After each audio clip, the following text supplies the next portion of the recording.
The approach to market research, this is what I call the kind of the backwards market research side of things. So there's no point in just going out to the market, right? We need to figure out, what decisions do we need to make?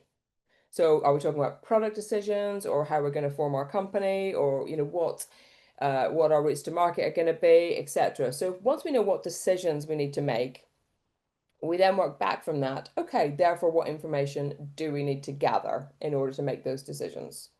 And once we know what information we need to gather, we then go, okay, what are the most appropriate sources and who are the people that we need to be speaking to?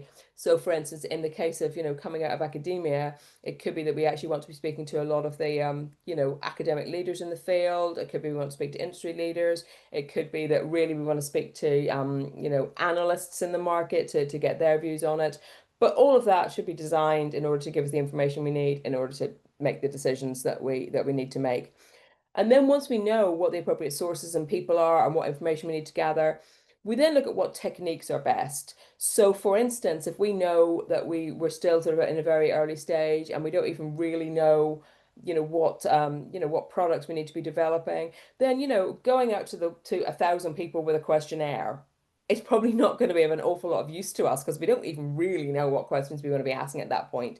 It's much more likely to be, okay, let's pick a dozen people and actually have some in-depth interviews with those people. Then we'll figure out what that means, then what we need to do in terms of customer discovery, then we can go back to market research. And then later we can go back and do, once we've got a better hypothesis formed, we can go back out into the market.